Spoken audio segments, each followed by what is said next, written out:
doing it because the fans just want to see him in the ring, regardless of who he fights against.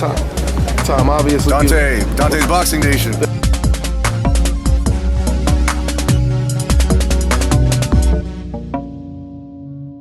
Hey Canelo, if the WBC asks you to either fight Golovkin next or give up the belt, what do you do? Ready. You ready? So we're gonna see Golovkin in May or what? Ready. There it is.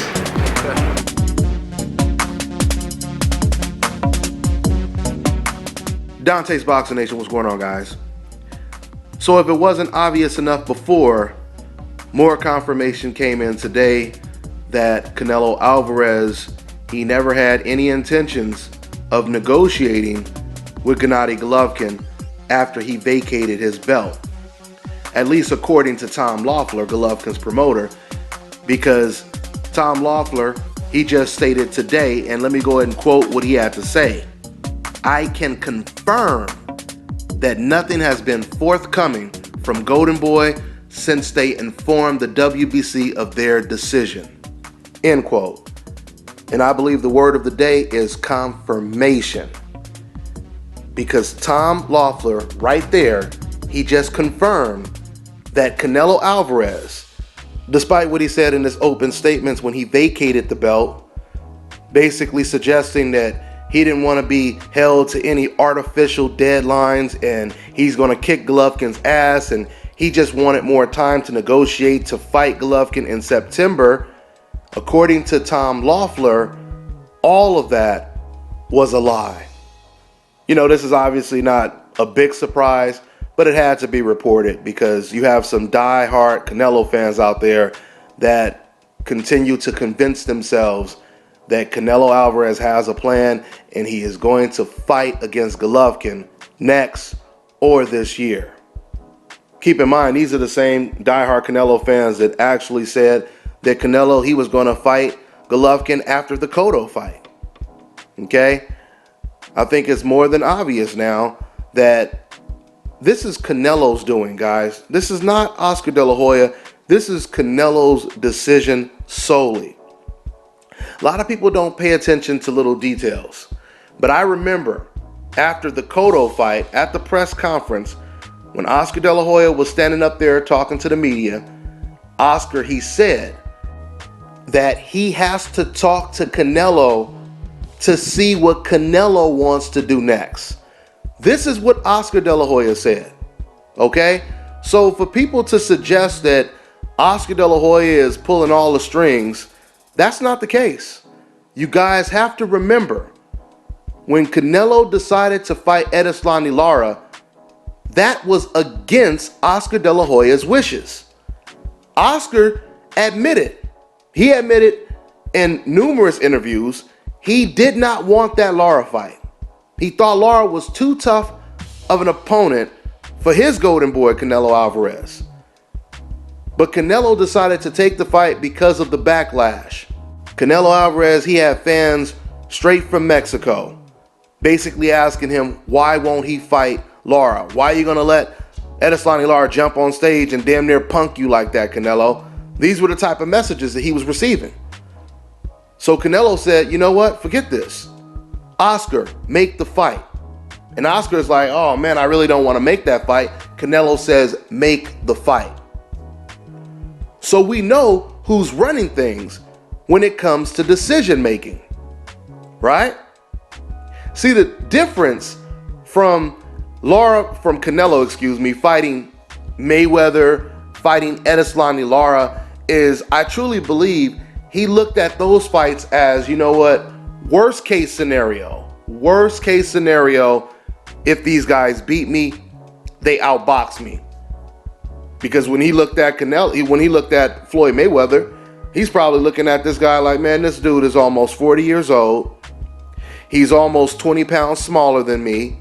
There's no way this guy's going to knock me out, right? And when it came to Edeslani Lara is really not a volume puncher, and he's more of a counter puncher. He's a boxer. But the distinction when it comes to Gennady Golovkin is a knockout artist. And Golovkin is just as strong, probably stronger than Canelo Alvarez. And he comes forward. I truly believe, guys, that Canelo Alvarez, he has so much pride that he's saying to himself, you know what?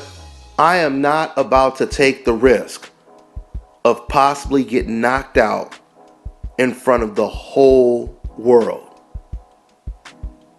I am not about to have the whole world see me laying on the ground like Amir Khan was.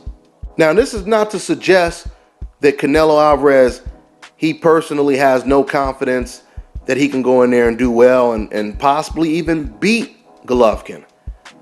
But I truly believe that if Canelo feels that there is even a 40%, a 60% chance of Golovkin actually hurting him, his pride won't allow him to take that kind of risk. Now, for the Canelo fans that refuse to accept the reality of the situation, and they say stuff like, hey, well, you know, Canelo, he needs to be the A side, and Golovkin wants to be the A side, etc., etc. I have news for you guys. They never even negotiated any money or anything like that, according to Tom Loeffler.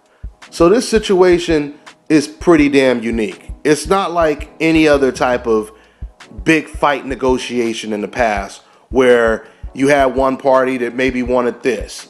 You know, you have Manny Pacquiao who didn't want to take the drug test. And then second negotiations against Mayweather, you had Mayweather offering him $40 million. You had Pacquiao saying, I want 50-50, right? In this case, Canelo Alvarez is not really asking for any money.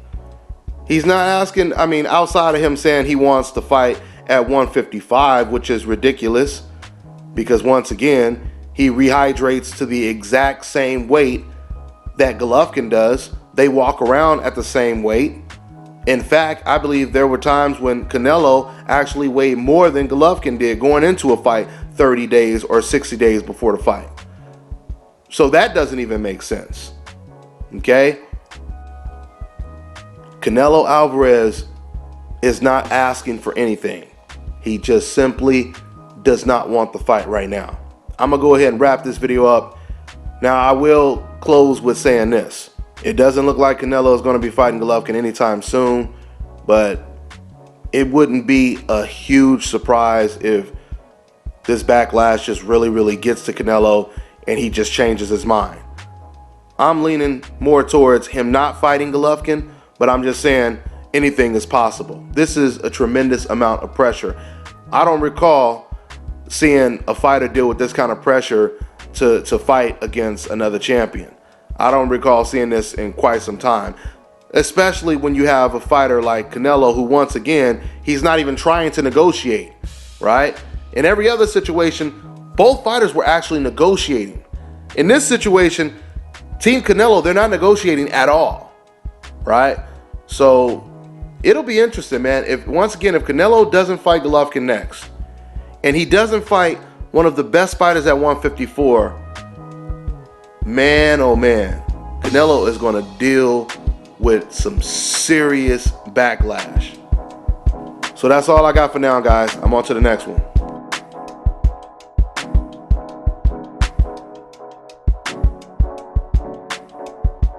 Hi, you're watching Dante's Boxing Nation.